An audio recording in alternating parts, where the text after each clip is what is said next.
ಒಂದು ದೇಶ ಒಂದು ಚುನಾವಣೆ ಮಸೂದೆಯನ್ನು ನಿನ್ನೆ ಹಿಂತೆಗೆದುಕೊಂಡಿದ್ದ ಬಿಜೆಪಿಯು ಇಂದು ಲೋಕಸಭೆ ರಾಜ್ಯಸಭೆ ಎರಡೂ ಕಡೆ ಮಸೂದೆ ಮಂಡಿಸಿತ್ತು. ಅದಕ್ಕೆ ಮೊದಲು ಬಿಜೆಪಿಯು ತನ್ನೆಲ್ಲ ಸಂಸದರಿಗೆ ವಿಪ್ ಜಾರಿ ಮಾಡಿತ್ತು ಮತ್ತು ಎನ್ಡಿಎ ಮೈತ್ರಿಕೂಟದ ಸದಸ್ಯರಿಗೂ ವಿಪ್ ಜಾರಿ ಮಾಡುವಲ್ಲಿ ಯಶಸ್ವಿಯಾಗಿದೆ. ಲೋಕಸಭೆಯ ಕಾರ್ಯಸೂಚಿಯಲ್ಲಿ ನಿನ್ನೆ ಕೊನೆಯ ಕ್ಷಣದಲ್ಲಿ ಇದನ್ನು ಪ್ರಕಟಿಸಲಾಗಿದೆ.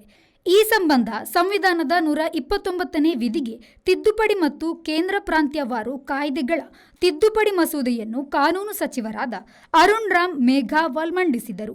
ಮಸೂದೆಗಳ ಅಂತಿಮ ತೀರ್ಮಾನವನ್ನು ಜಂಟಿ ಸಂಸದೀಯ ಸಮಿತಿಗೆ ಒಪ್ಪಿಸುವ ಬಗೆಗೆ ತೀರ್ಮಾನವಾಗಿದೆ ಎಂದು ಕೂಡ ತಿಳಿದುಬಂದಿದೆ. ಮಸೂದೆ ಮಂಡನೆಯಾದಾಗ ಅದಕ್ಕೆ ಬಹುಮತ ಪಡೆಯುವುದು ಬಿಜೆಪಿಯ ಗುರಿ.